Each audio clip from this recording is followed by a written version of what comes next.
구약 507면에 있는 사무엘하 24장 18절에서 25절 말씀을 한 절씩 교독해서 읽겠습니다. 이날에 가시 다윗에게 이르러 그에게 아뢰되 올라가서 여부스 사람 아라우나의 타작 마당에서 여호와를 위하여 제단을 쌓으소서 하매 다윗이 여호와께서 명령하신 바 가세 말대로 올라가니라. 아라우나가 바라보다가 왕과 그의 부하들이 자기를 향하여 건너옴을 보고 나가서 왕 앞에서 얼굴을 땅에 대고 절하며 이르되 어찌하여 내 주 왕께서 종에게 임하시나이까 하니 다윗이 이르되 내게서 타작마당을 사서 여호와께 제단을 쌓아 백성에게 내리는 재앙을 그치게 하려 함이라 하는지라. 아라우나가 다윗에게 아뢰되 원하건대 내 주 왕은 좋게 여기시는 대로 취하여 드리소서. 번제에 대하여는 소가 있고 뗄 나무에 대하여는 마당질하는 도구와 소의 멍에가 있나이다.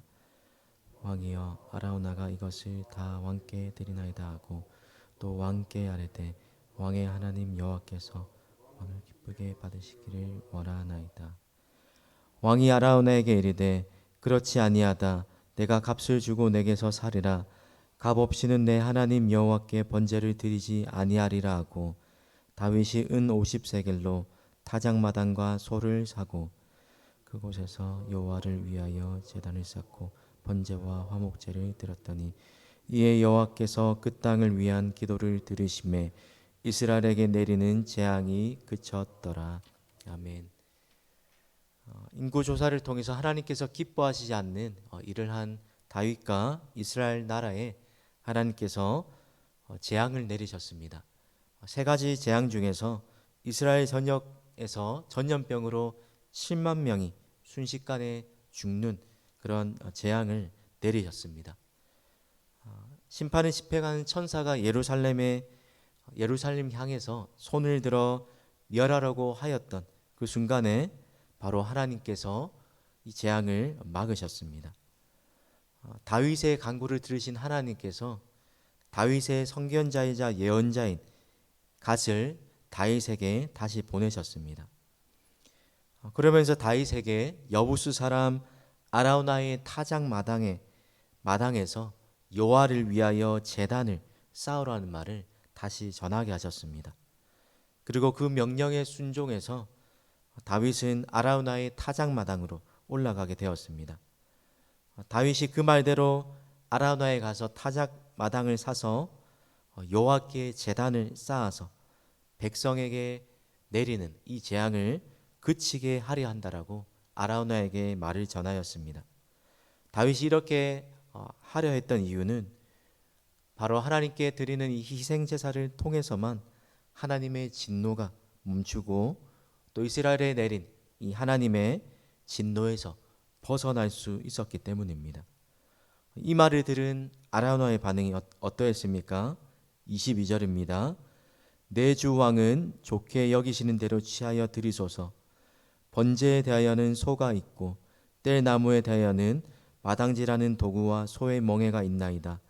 왕이여 이것을 다 왕께 드리나이다 하고 또 왕께 이르되 왕의 하나님 여호와께서 왕을 기쁘게 받으시기를 원하나이다 라고 말하면서 기꺼이 다윗에게 타작마당뿐만이 아니라 제단을 쌓는 데 필요한 짐승과 도구들도 내어주겠다라고 이야기합니다. 아라우나는 희생제사에 필요한 그 모든 것들을 값없이 다윗에게 제공하려고 했습니다. 그런데 다윗은 값없이 번제를 드리지 않겠다고 말하면서 기필코 값을 지불하겠다라고 이야기하고 은 50세겔로 타작마당과 소에 관한 값을 지불하였습니다. 그리고 그곳에서 하나님께 번제와 화목제를 드리고 하나님께서 그 땅을 위한 기도와 또 다윗이 드렸던 예배를 받으시고 이스라엘에 내렸던 재앙을 그치게 하셨습니다. 성도 여러분, 오늘 이 다윗이 하나님 앞에 번제와 화목제를 드렸던 이곳은 바로 하나님의 진노가 멈춘 곳이었습니다.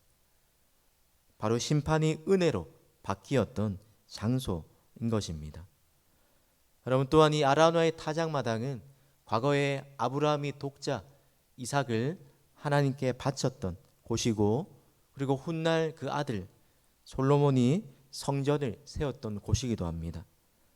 그리고 바로 이곳에 예수님께서 우리 죄를 대속하시려고 십자가를 지신, 십자가에 못 박혀 죽으셨던 골고다 언덕이 있었던 장소이기도 합니다.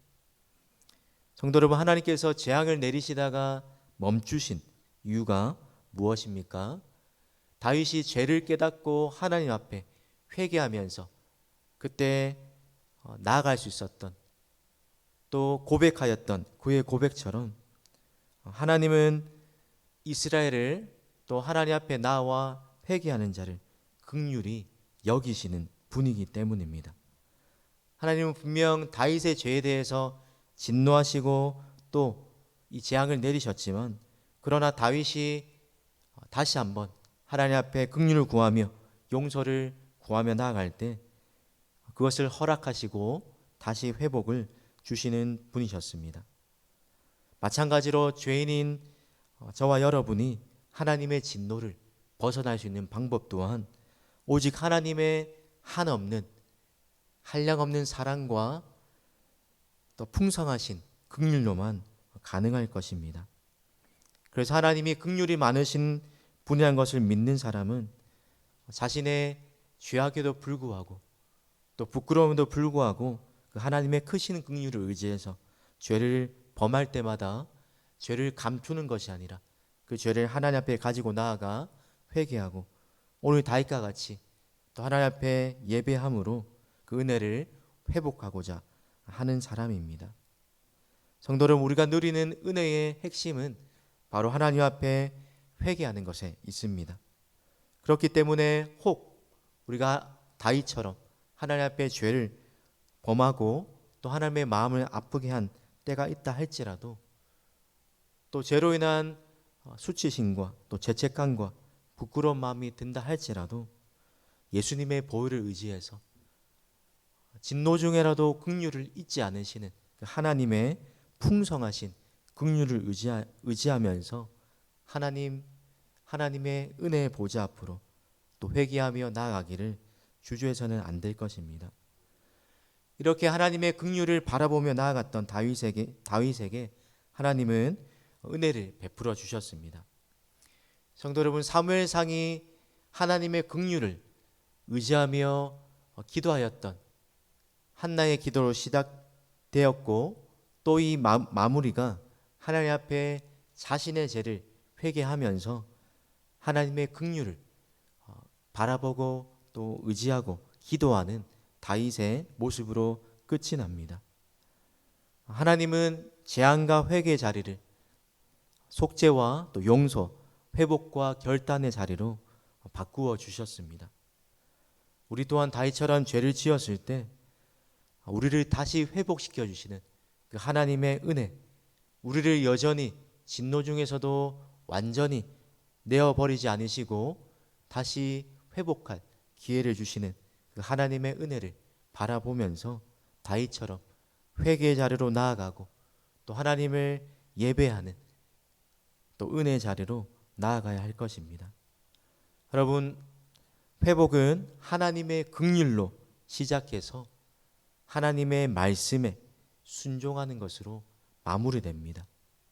오늘 이 아라노의 타작마당이 심판의 장소에서 은혜의 장소로 바뀐 것처럼 오늘 이 새벽 기도의 자리가 하나님 앞에서 우리의 삶이 회복되는 은혜의 시간이 되기를 주님의 이름으로 축복합니다. 기도하겠습니다.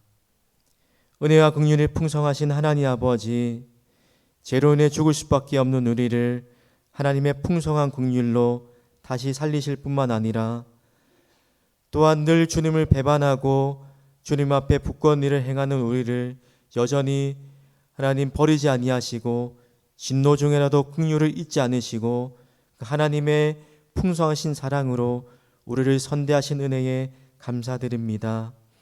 하나님, 오늘도 부족하고 염치 없고 부끄럽지만 하나님의 약속의 말씀을 의지하여서 주님 앞에 나아갑니다. 하나님은 미쁘시고 의로우셔서 만일 우리가 우리 죄를 자백하면 우리의 모든 죄를 깨끗하게 하신다고 약속하셨습니다. 오늘도 이 약속을 의지하여서 우리 마음에 거리끼는 죄악이 있다면 하나님, 또 우리가 깨닫지 못하지만 우리가 하나님 앞에 토설해야 할 죄가 있다면 이 시간 성령께서 깨닫게 하셔서 우리의 기도가 막히지 않도록, 또 우리의 하나님과의 관계가 하나님 깨어지지 않도록 하나님 죄를 토설하게 하시며 토설한 죄에서 돌이켜 다시 하나님을 기쁘시게 하는 삶의 자리에까지 나아갈 수 있도록 우리를 붙들어 주시고 인도하여 주시옵소서. 오늘 이 주님 앞에 나와 기도하는 이 기도의 자리가 우리의 삶이 회복되는 은혜의 자리 되게 하시며 다시 한번 주님 뜻대로 살아가겠다고 다짐하며 순종할 수 있는 결단의 자리가 되게 하여 주시옵소서. 오늘 하루와 이번 한 주의 삶 속에서도 하나님의 은혜를 기억하며 우리의 죄를 위하여 십자가 지신 그 주님의 은혜를 잊지 않고 살아가며 하나님을 기쁘시게 하며 하나님과 동행하며 늘 하나님 은혜의 하나님 비친 삶을 잊지 않고 살아갈 수 있는 성도들 되게 하여 주시옵소서. 감사드리며 예수님의 이름으로 기도드립니다. 아멘.